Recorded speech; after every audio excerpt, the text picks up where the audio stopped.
Bismillahirrahmanirrahim. Assalamualaikum warahmatullahi wabarakatuh. Innal hamdalillah nahmaduhu wa nasta'inuhu wa nastaghfiruh wa na'udzu billahi min shururi anfusina wa min sayyiati a'malina. May yahdihillahu fahuwal muhtadi wa may yudlil fala hadiya lahu. Asyhadu an la ilaha illallah wahdahu la syarika lahu. Al-Malikul Qudus As-Salamul Mu'minul Muhaiminul Azizul Jabbarul Mutakabbir. Subhanallahi amma yusrikun. Wa asyhadu anna Muhammadan abduhu wa rasuluhul ladzi la nabiyya ba'd. Allahumma shalli wa sallim wa barik ala Rasulillah Sayyidina Muhammadin wa ala alihi wa sahbihi wa barik wa sallam. Amma ba'd fa ya ibadallah ittaqullaha haqqa tuqatih wa la tamutunna illa wa antum muslimun. Rabbi shrah li sadri wa yassir li amri wa hlul min lisani yafqahu qawli. Rabbi zidna ilman warzuqna fahman. Allahumma inna nas'aluka ilman nafi'an wa rizqan thayyiban wa 'amalan mutaqabbalan. Raditu billahi rabbah wa bil islami dina wa bi Muhammadin sallallahu alaihi wasallam nabiyya wa rasulah. La ilaha illallah wahdahu la syarika lah, lahul mulku wa lahul hamdu wa huwa ala kulli syai'in qadir. Subhanallah wa bihamdihi astaghfirullah wa atubu ilaih. Hadirin yang berbahagia, alhamdulillah segala puji hanya milik Allah. Di pagi hari ini kita bersyukur kepada Allah Subhanahu wa taala atas nikmat dan karunia-Nya kita bisa hadir dalam rangkaian ibadah yang diperintahkan oleh Allah dan Rasul-Nya. Ini adalah nikmat terbesar yang harus kita syukuri, bahkan kita harus selalu berdoa kepada Allah Subhanahu wa taala, ya Allah, semoga rajinnya kita berjamaah subuh, dilanjut dengan zikir, dilanjut dengan mendengarkan apa yang disampaikan oleh Allah dan Rasul-Nya. Jangan kau cabut ya Allah, jadi selalu harus menyampaikan itu. Makanya bersyukur kepada Allah Subhanahu wa taala di pagi hari ini kita bisa hadir, dan hadirnya kita di masjid yang mulia ini dalam rangka mencari keridhaan Allah Subhanahu wa taala. Mudah-mudahan Allah bukakan hidayah bagi kita semua, dan semoga kita selalu diberikan istiqomah untuk menjalani semua ibadah yang diperintahkan oleh Allah dan Rasul-Nya. Amin ya rabbal alamin.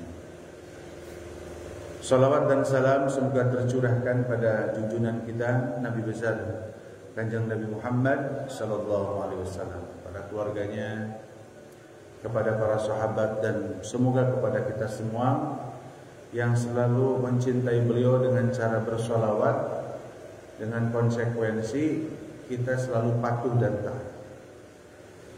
Ketika kita patuh dan taat kepada perintah baginda Rasulullah, berarti kita itu sudah memuliakan dan mencintai beliau dan sudah taat kepada Allah Subhanahu wa taala. Disebutkan di dalam Al-Qur'an itu, wa'ti'ur rasul faqad ata'allah. Barang siapa yang taat kepada Rasul, maka sungguh dia sudah taat kepada Allah Subhanahu wa taala. Makanya kita pada kesempatan hari ini membacakan sholawat kepada baginda Rasulullah SAW adalah bagian ibadah yang diperintahkan oleh Allah dan Rasul-Nya. Maka kita sampaikan kepada Rasulullah, Allahumma sholli ala Sayyidina Muhammad, Allahumma sholli ala Muhammad wa ala alihi wa sahbihi wa barik wasallim. Amin. Hadirin yang berbahagia, pada kesempatan hari ini sesuai dengan apa yang disampaikan dalam tema di pagi hari ini, kita akan mencoba mengeluarkan atau menyampaikan kisah-kisah terbaik dari para sahabat Rasulullah SAW. Tapi namun sebelum ke situ, ada beberapa yang disampaikan pada kesempatan hari ini. Yang pertama adalah terkait keadaan kita yang menganjurkan pada saat bagaimana posisi mengangkat tangan pada saat sholat, ya. Jadi ini satu pembahasan aja untuk informasi. Di antara dalil terkait mengangkat tangan ketika takbiratul ihram pada saat ruku pada saat bangkit dari ruku.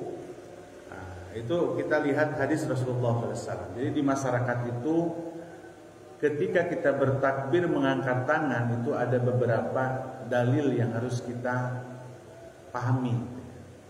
Jadi kalau melihat berbeda itu, oh ini dalilnya. Semuanya itu harus berdalil kalimatnya. Rasulullah dalam hadis itu gini, man amila amalan falaysa lahu minni falaysa lahu amruna minni gitu ya. Fahuwa raddun. Jadi barang siapa yang melakukan satu amalan tanpa melihat dari Rasulullah, maka ditolak.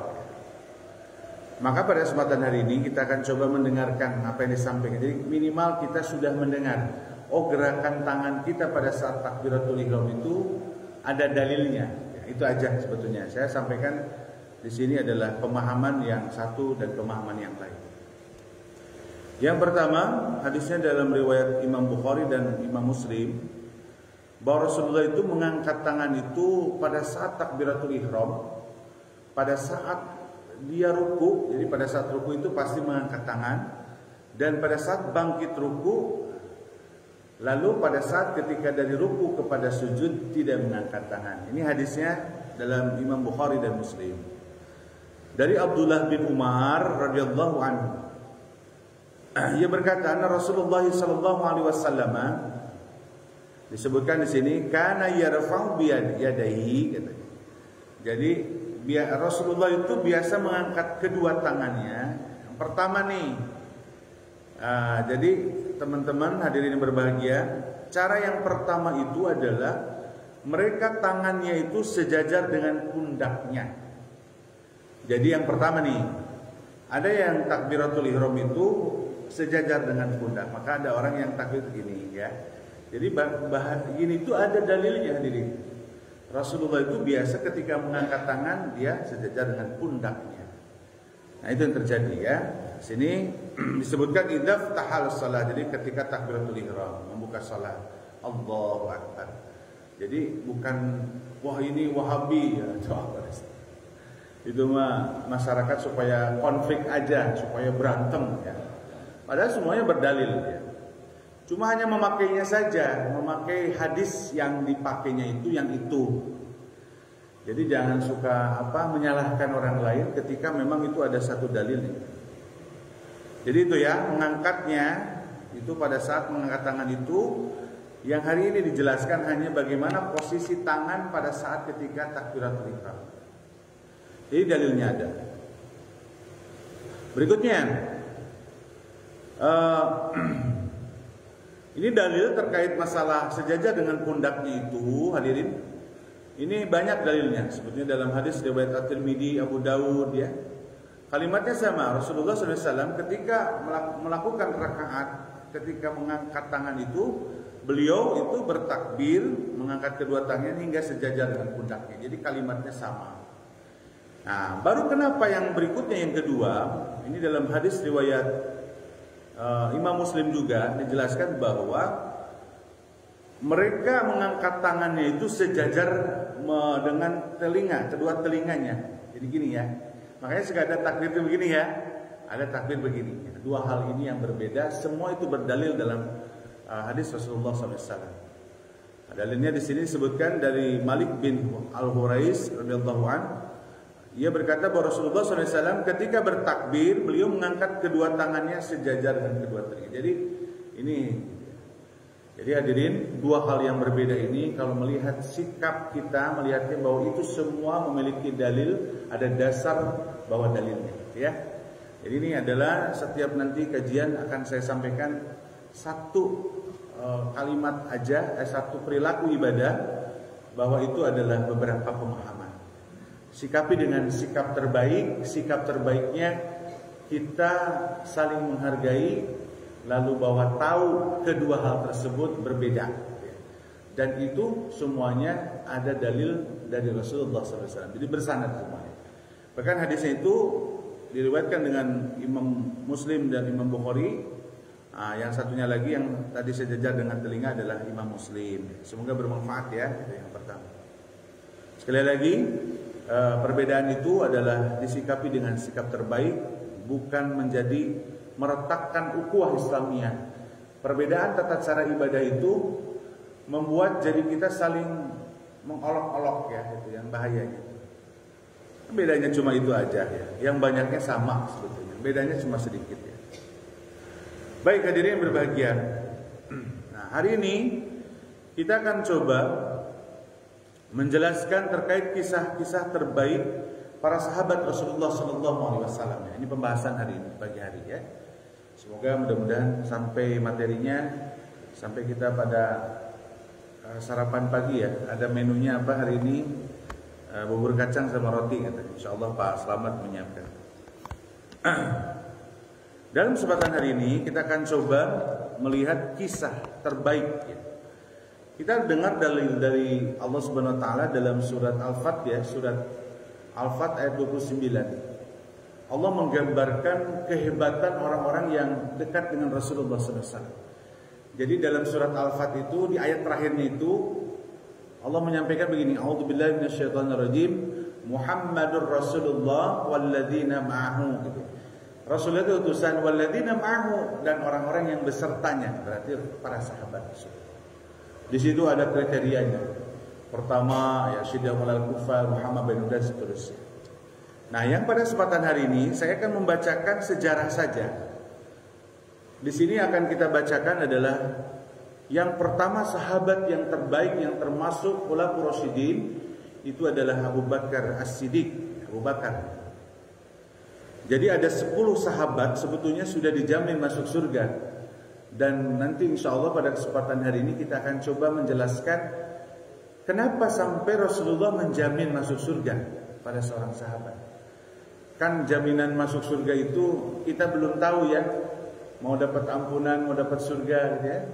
Nah, kalau ini adalah sahabat yang luar biasa di mata Allah SWT, Rasulullah sampai menyampaikan bahwa sahabat ini adalah menjadi ahli surga, seperti Talha bin Ubaidillah. Tapi sekarang kita akan mencoba dulu yang pertama adalah kisahnya sahabat terbaik dan khalifah setelah Rasulullah SAW, pemimpin di panji Islam itu adalah Abu Bakar As-Siddiq. Kita tahu dulu Abu Bakar As-Siddiq ini adalah kaum sahabat Muhajirin.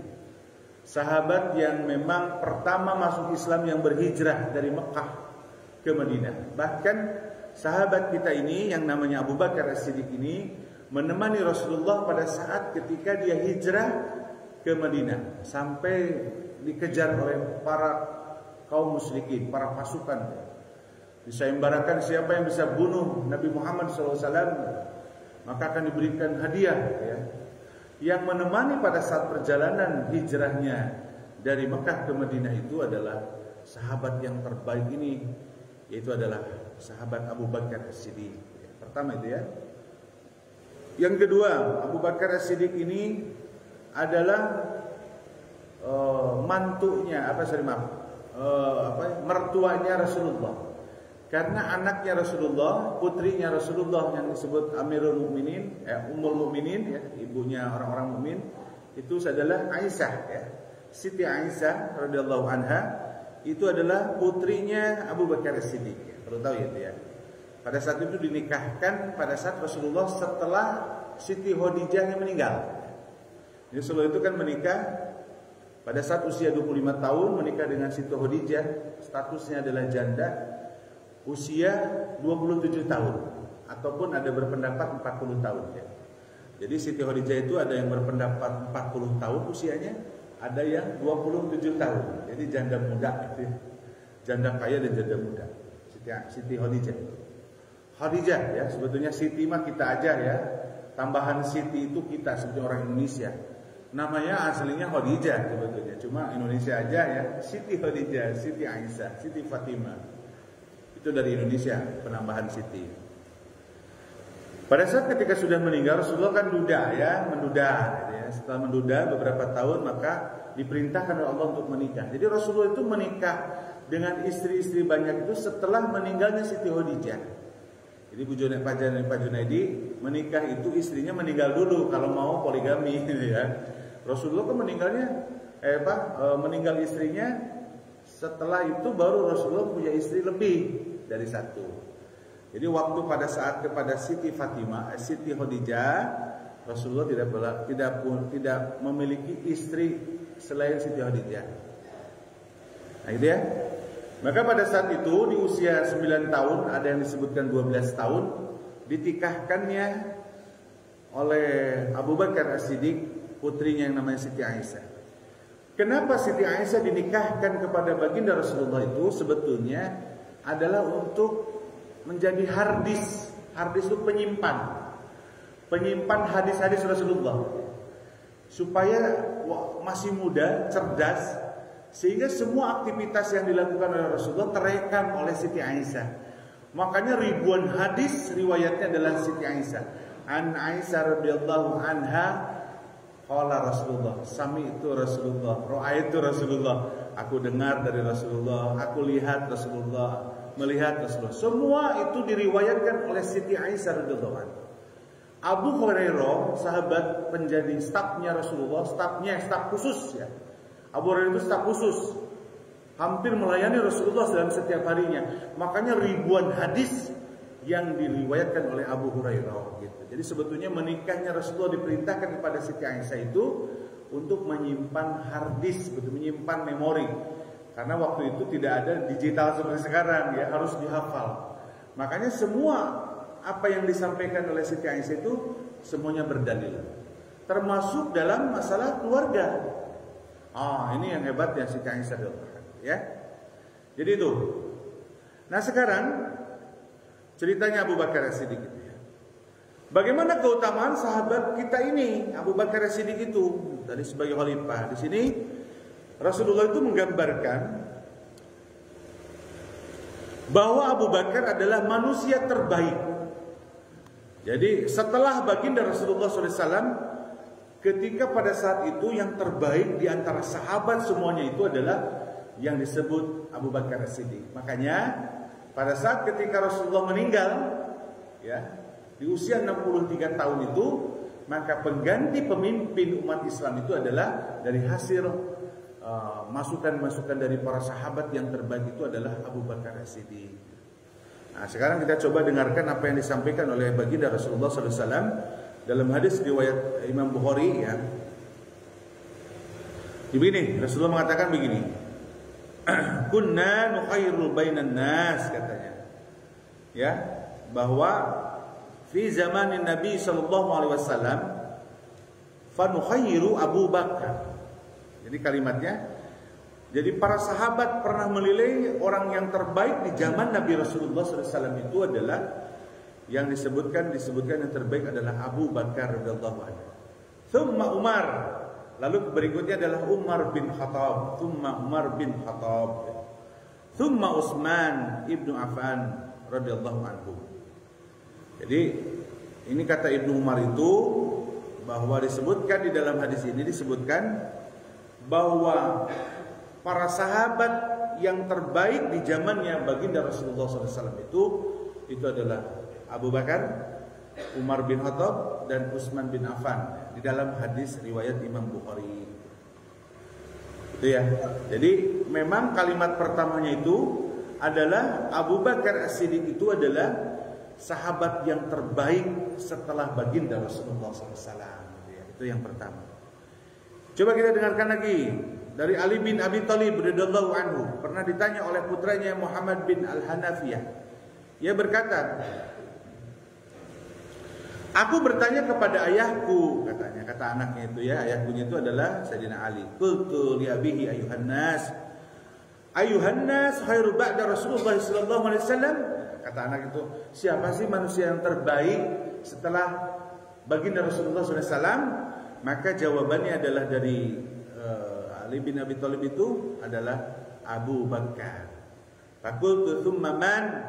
Tsumma Umar, katanya gitu ya. Langsung lanjut lagi, yaqulu Utsman, gitu ya. Nah, baru di sini disebutkan bahwa kalimatnya bahwa urutan yang terbaik sahabat itu adalah Abu Bakar As-Siddiq, Umar bin Khattab, dan Utsman bin Affan. Ini disampaikan oleh Ali bin Abi Thalib radhiyallahu anhu. Jadi itu. Sahabat terbaik itu kita harus tahu bahwa Abu Bakar ini adalah yang terbaik, yang disampaikan oleh beberapa sahabat dalam hadis riwayat Bukhari dan Muslim. Yang kedua, disebutkan di sini adalah kalimatnya ini lebih spesifik bahwa Abu Bakar selalu menjadi orang kedua. Nah, jadi kalau Rasulullah itu kalau memilih orang itu selalu pasti setelah Rasulullah itu yang keduanya adalah Abu Bakar As-Siddiq. Ini keistimewaannya daripada keutamaannya Abu Bakar As-Siddiq hadirin radhiyallahu anhu. Nah, kita coba dengarkan apa disampaikan oleh Ali bin Abi Thalib. Ini sebetulnya dalam kitab Syahrul Sunnah. Syahrul Sunnah itu kitab yang menceritakan para sahabat ya. Saya kutipnya di situ. Bahwa Ali bin Abi Thalib menyampaikan bahwa disampaikan di sini adalah aku sangat berharap Allah akan mengumpulkan bersama dua sahabatku. Jadi Ali bin Abi Thalib itu berharap nanti dikumpulkannya bertemu dengan sahabat terbaik Rasulullah, yaitu dua sahabatnya. Rasulullah SAW, yaitu Rasulullah SAW dan Abu Bakar. Maaf ya, ini kalimatnya. Jadi Ali bin Abi Thalib itu mengatakan in kuntu la arju ya. Semoga aku itu diharapkan bertemu dikumpulkan dengan sahabatku itu siapa? Adalah baginda Rasulullah dengan Abu Bakar Siddiq. Nah, sungguh sangat sering aku mendengar Rasulullah SAW mengisahkan, aku pernah bersama Abu Bakar dan Umar, aku telah mengerjakan bersama Abu Bakar dan Umar, aku telah pergi bersama Abu Bakar dan Umar. Saat terpenting adalah kebersamaan Abu Bakar ketika Rasulullah SAW berhijrah ke Madinah. Nah, jadi di sini disebutkan kata Ali bin Abi Thalib bahwa yang terbaik setelah baginda Rasulullah itu adalah Abu Bakar. Jadi selalu mengatakan bahwa Abu Bakar dengan Umar ya, Abu Bakar dengan Umar ya. Ini menandakan bahwa sahabat yang terbaik dan setelah Rasulullah itu adalah Abu Bakar As-Siddiq. Ini hanya menyampaikan saja bahwa kelebihan daripada keutamaan daripada Abu Bakar As-Siddiq. Berikutnya di sini disebutkan bahwa Allah berfirman dalam surat At-Taubah surat ke-9 ayat 40 ya. Disebutkan Allah menyampaikan a'udzubillahi minasyaitonirrajim illa tansuruhu faqad nasarallahu id akhrajahu alladziina kafaru thaniyatnaini id huma fil ghar id yaqulu li sahabi la tahzan innallaha ma'ana. Jikalau kamu tidak menolongnya Muhammad, maka sesungguhnya Allah telah menolongnya, yaitu ketika orang-orang kafir kaum musyrikin di Mekah itu mengeluarkannya dari Mekah, sedangkan dia adalah salah seorang dari dua orang ketika keduanya berada dalam gua. Di waktu itu berkata kepada temannya, janganlah kamu berduka, sesungguhnya Allah beserta kita. Jadi ini sedang menceritakan kisahnya hijrahnya Nabi Muhammad SAW dengan Abu Bakar As-Siddiq. Pada saat itu dikejar oleh pasukan musyrikin kaum Quraisy di Mekah ya. Lalu pada saat itu Abu Bakar merasa khawatir ya, tapi Rasulullah mengatakan la tahzan innallaha ma'ana. Kamu jangan khawatir Abu Bakar katanya ya, jangan ini ya berduka, santai saja karena sesungguhnya Allah beserta kita. Makanya semua pasukan pada saat itu terkecoh ya semuanya pada saat ketika di gua itu, dan guanya itu ditolong oleh binatang ya. Qadarullah, Allah sudah takdirkan. Ada laba-laba yang membuat laba-laba di gua sehingga orang berprediksi tidak ada orang yang masuk ke gua itu. Makanya luar biasa ya Abu Bakar As-Siddiq ini, bahwa beliau adalah yang menemani pada saat ketika Rasulullah hijrah. Jadi ini masih menjelaskan orang yang terbaik setelah Rasulullah. Bahkan kejadian terkait masalah hijrah itu oleh Abu Bakar radhiyallahu an dalam hadis sahihnya itu diceritakan sendiri. Ya. Jadi Abu Bakar mengatakan begini, aku melihat kaki kaum musyrikin. Jadi pada saat ketika dia di guha dengan Rasulullah itu, para kaum Quraisy itu di situ lihat. Wah, ini ketangkep nih gitu ya. Tapi Allah menolong Nabi Muhammad dan Abu Bakar. Makanya kalimat di dalam surat At-Taubah itu disebutkan, kamu jangan khawatir Abu Bakar, tenang, Allah beserta kita. Jadi tolong. Bahkan Abu Bakar As-Siddiq ini menceritakan bahwa saya melihat kaki-kaki pasukan Quraisy ini, kaum musyrikin gitu ya.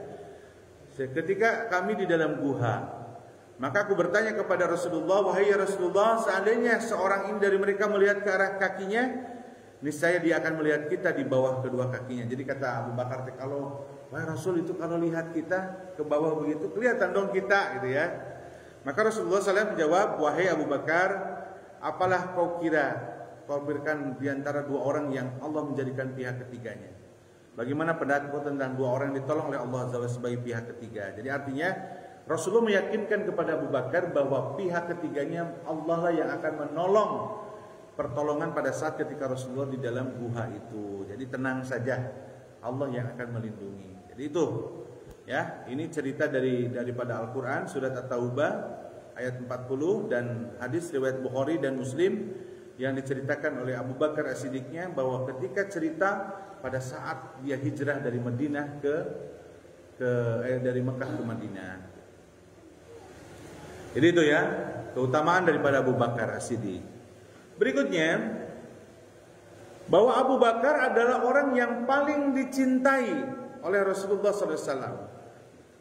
Jadi para sahabat itu dicintai oleh Rasulullah, tapi yang paling dicintai oleh Rasulullah baginda kita itu adalah Abu Bakar As-Siddiq. Jadi orang yang sangat dicintai oleh Rasulullah itu adalah sahabat, itu adalah Abu Bakar As-Siddiq. Jadi keutamaannya, makanya ketika Rasulullah meninggal, Abu Bakar jadi khalifah, penerus presiden lah, atau khalifah daripada umat Islam. Nah di sini diceritakan bahwa Abu Bakar ini adalah orang yang paling dicintai oleh Rasulullah itu SAW. Jadi gini ceritanya, suatu ketika Rasulullah SAW itu menugaskan sahabat Amr bin Al-As radhiyallahu an untuk memimpin pasukan Zatus Salahil. Maka ia pun menghampiri Rasulullah SAW dan bertanya, Ayun nas ahabu ilaik, siapakah orang yang paling kau cintai ya Rasulullah? Maka Rasulullah qala ayun nas, maaf ya kalimatnya begini, ayun nas ahabu ilaik, siapa manusia yang paling kau cintai? Qala Aisyatu faqultu. Maka Aisyah pun bertanya, maksudku dari kaum laki-laki. Nah, jadi Rasulullah itu Aisyah itu dari kaum laki-laki, maksudnya yang dicintai itu. Faqala, lalu beliau pun menjawab. Nah, di sini disebutkan abuha, ayahnya yaitu Abu Bakar. Jadi ayahnya Siti Aisyah, Abu Bakar. Dan aku summaman. Ya. Terus siapa lagi yang bertanya? Siapa lagi? Beliau menjawab Umar bin Khattab. Kemudian beliau sallallahu alaihi wasallam menyebutkan beberapa orang dicintainya. Jadi urutan sahabat yang sangat dicintai, Rasulullah telah menyampaikan bahwa yang pertama adalah bapaknya Aisyah katanya, terus kedua Umar. Jadi artinya memang Abu Bakar ini orang yang paling dicintai oleh baginda Rasulullah SAW. Ya, ini saya menyampaikan ini supaya kita tahu dan nanti ada makna kehebatannya Abu Bakar. Ya. Jadi yang pertama Rasulullah itu mencintai, yang ketiga itu mencintai daripada Abu Bakar Siddiq. Dalam hadis yang lain bahwa diceritakan dalam hadis Imam Bukhari dan Muslim sampai Rasulullah begini, "Lau kuntu muttahidan khalilan." Wah, ini luar biasa. Sekiranya aku diizinkan oleh Allah untuk menjadikan seseorang menjadi khalil. Khalilullah itu kekasih. Jadi kata Rasulullah itu, seandainya kalau aku diizinkan oleh Allah, siapa yang menjadikan seseorang menjadi khalilullah, kekasihnya, niscaya disebutkan lattakhadtu Abu Bakar khalila. Niscaya aku akan jadikan Abu Bakar sebagai kekasihku. Ini luar biasa ya, sampai begitu. Makanya pernah kan seperti kalimatnya baginda Rasulullah itu begini, seandainya Allah perintahkan seorang makhluk untuk sujud kepada makhluknya, maka aku perintahkan seorang istri untuk sujud kepada suaminya, kayak gitu dah. Cak Rasulullah, kalau aku sekiranya diizinkan oleh Allah, siapa yang harus dijadikan sebagai kekasihku, maka aku pilih Abu Bakar As-Siddiq. Nah, ini dalam hadis riwayat Bukhari itu. Jadi luar biasa Abu Bakar As-Siddiq ini dijadikan sebagai sahabat yang terbaik sampai Rasulullah mengatakan bahwa dia adalah, kalau dijadikan oleh Allah izin, maka dia adalah menjadi kekasihnya, gitu ya.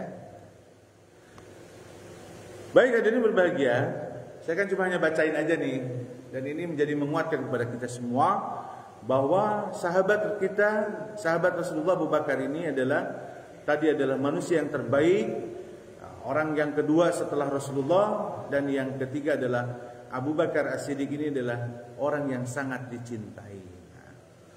Baru berikutnya tergambar nih bahwa Abu Bakar As-Siddiq itu yang keempat adalah orang yang paling bersemangat dalam beramal. Nah ini baru yang harus kita contoh nih. Jadi sahabat Rasulullah SAW Abu Bakar As-Siddiq ini memiliki sifat dia orang yang paling bersemangat dalam melakukan amal salih. Makanya kalimat-kalimat para sahabat itu yusari'una fil khairat, bersegera dalam kebaikan. Makanya sahabat-sahabat itu dia tidak pernah menolak perintah daripada baginda Rasulullah SAW. Nah, satunya di sini adalah Abu Bakar As-Siddiq. Diceritakan dari Abu Hurairah radhiyallahu anhu, sahabatnya Rasulullah, bahwa disebutkan di sini dalam hadis riwayat Muslim, ya,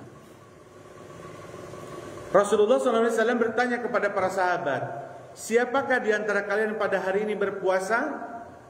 Jadi ketika bertemu dengan para sahabat, Rasul bertanya, siapakah hari ini yang sedang berpuasa? Man asbaha minkumul yawma sha'iman? Siapa yang sekarang lagi puasa? Gitu. Lalu menjawablah pada saat itu Abu Bakar berkata, saya. Nah, gitu ya. Jadi Abu Bakar itu menjawab, saya ya Rasul. Nah, ketika ditanya oleh Rasul. Lalu Rasulullah beliau bertanya lagi, siapa di antara kalian hari ini sudah mengiringi jenazah? Ya, faman taba'a minkumul yaumul jenazah. Lalu Rasul bertanya, siapa yang hari ini yang selalu yang sudah mengiringi jenazah? Maka Abu Bakar menjawab, saya. Lalu disebutkan lagi di sini, kata Rasulullah SAW, ya, faman at'ama minkumul yaum miskinan, siapa yang hari ini yang sudah memberikan makan orang miskin, katanya. Kata Rasulullah itu siapa? Maka yang dijawabnya di sini, maka sahabat Abu Bakar menjawab, saya ya Rasul, katanya. Jadi ini kita akan contoh nih apa yang disampaikan akhlaknya Abu Bakar As-Siddiq. Lalu Rasulullah bertanya lagi, siapa di antara kalian yang sudah mengunjungi orang yang sakit? Jadi amalannya itu ditanya. Tadi pertama siapa yang saum, siapa yang mengiring jenazah, siapa yang yang di antara kalian yang memberi makan orang miskin. Lalu yang keempat, siapakah orang yang sudah menjenguk orang-orang yang sakit? Maka jawabannya adalah, kata Abu Bakar, saya ya Rasulullah. Maka Rasulullah SAW bersabda, tidaklah ciri itu berkumpul pada diri seorang melainkan dia pasti akan masuk surga. Makanya salah satu hadis ini menjelaskan sahabat Rasulullah yang namanya Abu Bakar As-Siddiq itu dijamin masuk surga. Karena atas dialog antara Rasulullah dengan Abu Bakar. Jadi Abu Bakar ini orang yang bersemangat dalam melakukan ibadah. Jadi ketika ditanya oleh Rasulullah siapa yang sudah beramal, apakah ini dan seterusnya, dia jawabnya saya ya Rasul. Saya ya Rasul. Bukan ini berarti sum'ah yang menceritakan kebaikan. Ini untuk memberikan pelajaran bagi kita semua bahwa yang namanya sahabat Rasulullah itu dia yusari'una fil khairat. Jadi itu adalah dia selalu bersegera dalam kebaikan. Maka ini harus kita contoh hadirin. Dari sahabatnya Abu Bakar As-Siddiq itu dia bersemangat dalam kebaikan. Apa ibrah daripada kalimat ini dalam hadis ini? Maka kita sebagai umatnya Rasulullah, kalau pingin walladzina ma'ahu menjadi orang-orang yang beserta Rasulullah, harus mencontoh daripada sifat-sifat para sahabatnya Rasulullah SAW. Kalau mencontoh Rasulullah kan berat ya. Wah, kalau Rasulullah kan sempurna. Tapi kita walladzina ma'ahu, orang besertanya aja lah, para sahabatnya. Maka diceritakanlah pada kesempatan hari ini. Berikutnya, dalam hadis riwayat di sini disebutkan Ibnu Rajab bahwa sahabat Rasulullah Al-Muzani mengatakan, berkomentar terhadap pribadinya Abu Bakar As-Siddiq. Disebutkan di sini, ma faqu Abu Bakar, tidaklah Abu Bakar itu melampaui para sahabatnya Nabi Muhammad SAW, ya. Karena banyaknya mengerjakan, di sini disebutkan karena banyaknya bisa imin wala salatin. Jadi kebiasaannya Nabi Abu Bakar As-Siddiq itu mengerjakannya banyak puasa dan sholat, ya kan? Karena ini imamnya bersemayam di dalam diri pribadinya Abu Bakar As-Siddiq. Jadi kalimatnya itu di sini disebutkan oleh Al-Muzani, sahabatnya Rasulullah, bahwa menceritakan Abu Bakar itu, tidaklah Abu Bakar As-Siddiq ini sebagai orang yang ahli saum, ahli salat, karena hatinya luar biasa. Untuk mengomentari ucapan Al-Muzani tersebut, Ibnu Aliyah mengatakan, sesuatu yang bersemayam di dalam hati itu adalah rasa cintanya kepada Allah dan sikapnya kepada Rasulullah SAW. Makanya dalam surat Al-Maidah surat kelima ayat 54 itu Allah menyampaikan generasi-generasi pilihan Allah itu, salah satu poin pertamanya itu adalah yuhibbuhum wa yuhibbunahum. Jadi ketika Allah mengatakan gini, fasaufa yatillahi biqaumin, aku turunkan generasi pilihan Allah itu, siapa mereka? Yuhibbuhum wa yuhibbunahum. Allah mencintai mereka, mereka pun mencintai Allah. Jadi di sini pun Abu Bakar kenapa sampai jadi ahli saum, ahli puasa, ahli salat, dan keimanannya luar biasa karena merasa rasa cintanya kepada Allah Subhanahu wa taala. Jadi memang kalau pingin menjadi orang yang terhebat di mata Allah dan Rasulnya, kita harus memiliki rasa cinta kepada Allah dan Rasulnya. Kalau sudah rasa cinta, pasti taat kepada Allah dan Rasulnya. Kita aja kalau jatuh cinta ya Bu Haji, ya ke orang yang jatuh cintanya kan kita suka nurut ya, pasti rindu ya. Makanya kalimat di dalam surat Al-Baqarah itu, ketika seseorang itu cinta kepada Allah, maka harus rindu kepada Allah. Kalau sudah rindu, maka ibadahnya akan semangat gitu ya. Betul ya Pak Jan? Nah, rindu sama Allah, ingin bertemu. Makanya kalimat di dalam Al-Qur'an itu disebutkan wasta'inu bis-sabri was-salah wa innaha lakabirah illa 'alal khashin. Kata Allah, mintalah sama Allah dengan salat dan sabar, tapi keduanya itu berat. Illa 'alal khashin, kecuali orang yang khusyuk. Siapa mereka orang yang khusyuk itu? Disebutkan alladzina yadhunnuna annahum mulaqu rabbihim wa annahum ilaihi rajiun. Orang yang khusyuk itu ketika mereka ingin bertemu dengan Allah, rindu ingin bertemu dengan Allah. Kalau orang sudah rindu ingin bertemu dengan Allah, maka rasa cinta itu yang akan menyemangati dalam beribadah. Ketika azan berkumandang, ya, pasti orang yang cinta kepada Allah itu hatinya bergetar untuk selalu menggerakkan kakinya untuk salat. Ya, itu maksudnya ya. Nah, salah satu sahabat terbaiknya itu adalah Abu Bakar As-Siddiq. Ini kualitas ibadahnya itu adalah luar biasa. Ini diceritakan oleh para sahabat yang lainnya. Berikutnya, bahwa Rasulullah SAW ya, disebutkan di dalam hadisnya itu bahwa kelima itu Abu Bakar As-Siddiq ini adalah Rasulullah telah menjamin ketangguhannya Imam Abu Bakar. Jadi Abu Bakar ini sudah kata Rasulullah sahabat terbaik yang tangguh. Jadi kalimatnya tangguh di sini itu adalah selain dia memiliki sifat adillah alal mu'minin a'izzah. Jadi izzah itu keras ya terhadap sudah datang. Disebutkan di sini, saya bacakan dulu dalam hadis riwayat Muslim dan Bukhari. Ini banyaknya Bukhari dan Muslim. Ketika suatu hari seorang pengembala dari Bani Israel sedang bersama kambing gembalannya.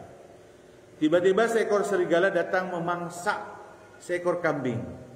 Kemudian si pengembala berhasil merebutnya kembali.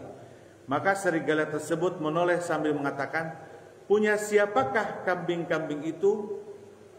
Nanti pada hari as-sab'u, hari ketika tidak ada yang mengembala selainku." Kisah lain ketika seseorang sedang menuntun seekor sapi yang telah dipikulnya beban berat di atas punggungnya, maka sapi tersebut menoleh dan memprotesnya. "Aku tidak diciptakan untuk di pekerjaan ini, aku hanya diciptakan untuk membajak tanah." Maka orang-orang yang mendengar kisah Rasulullah SAW terheran-heran sambil mengatakan, "Subhanallah." Beliau pun bersabda, "Adapun aku, Abu Bakar, Umar, maka percaya terhadap kisah ini." Ini menandakan hadirin bahwa sahabat Rasulullah Abu Bakar, Umar ya, yang disampaikan di dalam hadis ini adalah mereka adalah orang-orang yang tangguh ya, orang-orang yang tangguh dalam kepribadiannya. Sehingga di dalam hadis ini Rasulullah menyatakan seperti itu dalam hadis Bukhari. Nah, adapun ceritanya adanya gelarnya As-Siddiq itu ya.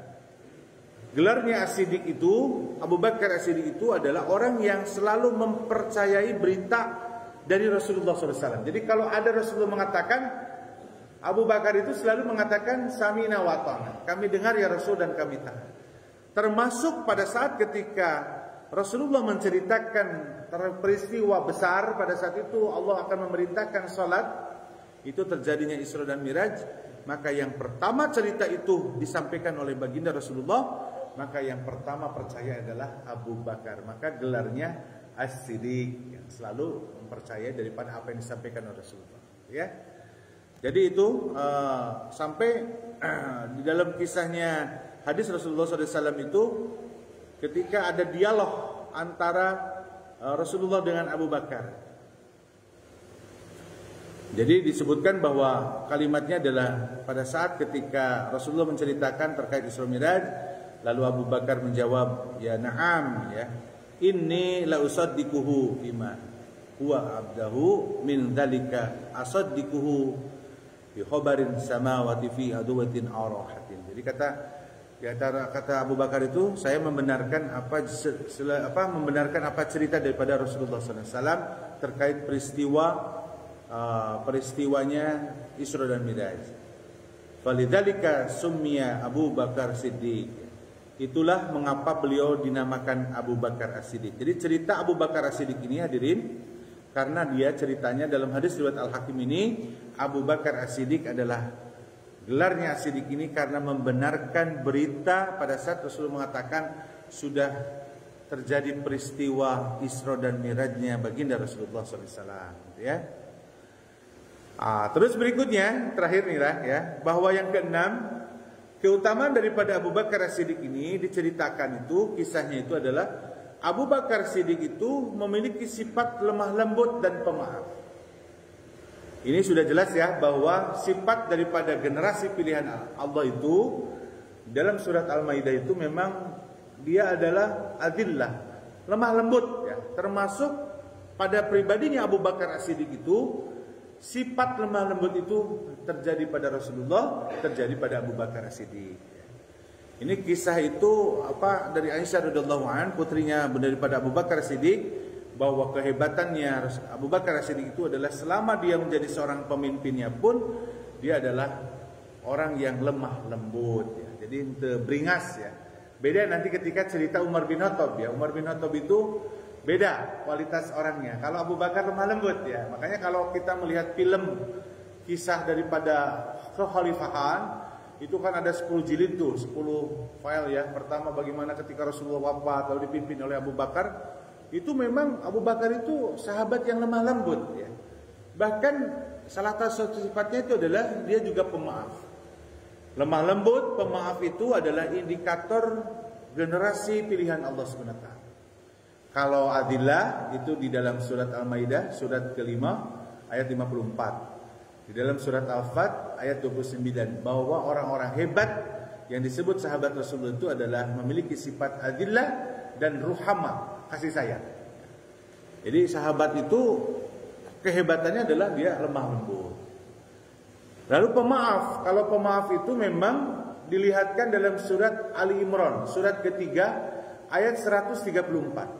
Ketika Allah menggambarkan orang-orang hebat yang disebut orang yang bertakwa, Allah mengatakan bahwa alladzina yunfikuna fis sarra'i wadh-dharra wal kadhibinal ghaid wal 'afina 'anil nas. Jadi yang disebut orang-orang yang bertakwa hebat di mata Allah itu mereka yang suka berinfak, menahan emosinya hebat, dan pemaaf. Makanya kalau kita ingin sebut orang yang hebat di mata Allah SWT, harus memaafkan kesalahan orang lain. Makanya kalau sebelum tidur Rasulullah memerintahkan kita supaya kita memaafkan kepada orang-orang yang pada saat ketika. Jadi kalau sebelum tidur itu, ya Allah, saya maafkan keluarga saya kalau dengki sama saya maafkan kalau ada orang yang melakukan kesalahan itu. Itu bagus sebelum tidur. Memaafkan orang-orang yang berbuat salah kepada kita, itu adalah diperintahkan pada saat sebelum tidur kita memaafkan. Maka salah satu sifat daripada Abu Bakar As-Siddiq dan para sahabat yang lain dan keutamaan daripada Abu Bakar itu sifatnya adalah lemah lembut dan sifatnya pemaaf. Jadi kalau masih kita suka keras ya, omongannya menyakitkan ya. Terus apa lagi? Ya pokoknya asyiddah, keras ya. Itu bukan sifat daripada kehebatan orang-orang yang dipilih oleh Allah Subhanahu wa taala. Masih kasar omongannya, menyakitkan ya. Dengki, itu biasanya didasari oleh dengki oleh kita semua. Nah, gitu ya. Jadi hadirin yang berbahagia, bahkan dalam surat An-Nur pun ayat 22 Allah sampaikan bahwa terkait masalah pemaaf ini dan terkait masalah lemah lembut ya. Maka di sini disebutkan bahwa keutamaan daripada sahabat kita Abu Bakar As-Siddiq itu yang harus kita contoh adalah mereka memiliki sifat daripada lemah lembut dan memiliki sifat dari disebut pemaaf. Itu adalah Abu Bakar As-Siddiq ya. Ini banyak diceritakan dalam hadis riwayat Muslim bahwa bagaimana tergambar daripada Abu Bakar As-Siddiq. Ini banyak sekali ya materinya. Dan yang terakhir, yang ketujuh, terdapat banyak isyarat Rasulullah SAW untuk memberikan kekhalifahan kepada Abu Bakar. Jadi gini, pada saat ketika Abu Bakar Rasulullah masih hidup, dia melihatkan isyarat-isyarat kepada para sahabat, kalau nanti saya meninggal kata Rasulullah, maka penggantinya itu adalah Abu Bakar. Para sahabat yang lain itu melihat itu. Makanya pada saat sepakat ya menggantikan siapa pengganti baginda Rasulullah, maka ditunjuklah, dibaiatlah pada saat itu adalah Abu Bakar As-Siddiq. Pernah begini ceritanya. Ini satu kalimat dalam hadis Rasulullah. Maka Rasulullah SAW ya mengutus seseorang pada saat ketika Rasulullah sakit. Jadi gini, kalau dulu menjadi imam itu memang urutan ya. Kalau Rasulullah nggak ada, siapa yang keduanya gitu ya. Kalau dulu imamnya begitu. Karena pemimpin itu harus jadi imam sebetulnya ya. Kalau dia seorang pemimpin. Tapi kalau di kita sekarang kan kriteria imam saja ya. Nah, di sini ceritakan pernah mengutus Rasulullah SAW kepada seseorang, menyuruh kepada Abu Bakar Siddiq, Abu Bakar untuk memimpin sholatnya pada saat ketika sakit. Jadi dari situ karena Rasulullah kok nyuruh Abu Bakar ya. Ini menandakan bahwa Abu Bakar itu istimewa hadirin. Ya, pada saat ketika dia menjadi seorang imam. Makanya di masjid pun ada etikanya pada saat ketika bermakmum. Ya, imam di belakang makmum itu harus yang ahli imam juga. Jadi kalau ada orang yang berjamaah menjadi makmum, nah di belakang imam itu harus tahu ya, jadi imam. Karena ketika imam kentut, siapa yang gantiin? Nah, belakang itu ya, siap-siap tuh yang belakang. Jadi kalau di belakang imam itu udah harus siap, oh kita ahli untuk jadi imam.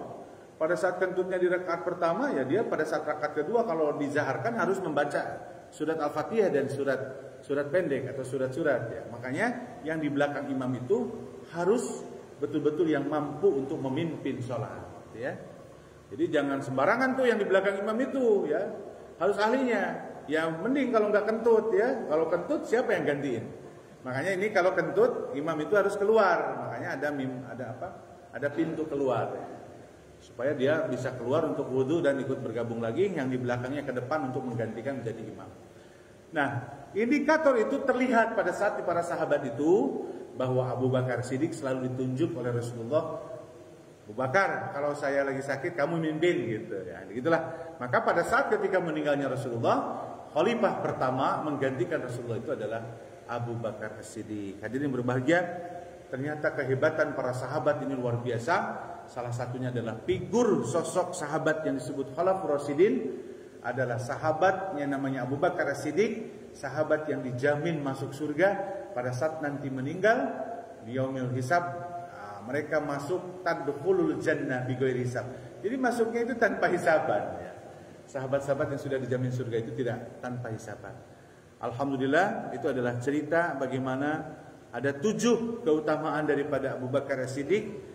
Nanti kita akan selang-seling. Ini hanya menyampaikan supaya kita ada variasi, menyampaikan kisah-kisah sahabat yang mungkin nanti sahabatnya tidak lagi Khulafaur Rasyidin. Kita akan coba ceritakan sahabat yang disebut Talha bin Ubaidillah. Itu ceritanya banyak terkait sahabat yang diberikan jaminan masuk surga oleh Allah Subhanahu wa taala oleh Rasulullah SAW. Demikian bisa disampaikan pada kesempatan hari ini.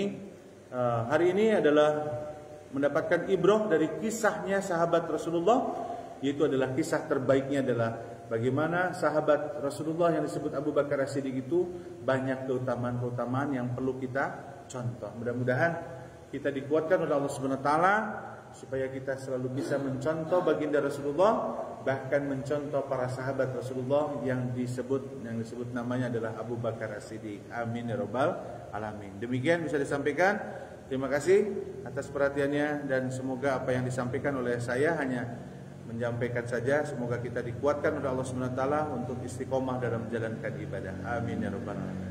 Kita akhiri dengan doa kafaratul majlis. Bismillahirrahmanirrahim. Subhanakallahumma wa bihamdika asyhadu an la ilaha illa anta astaghfiruka wa atubu ilaik. Aqulu qouli hadza wa astaghfirullahi wa lakum. Wassalamualaikum warahmatullahi wabarakatuh.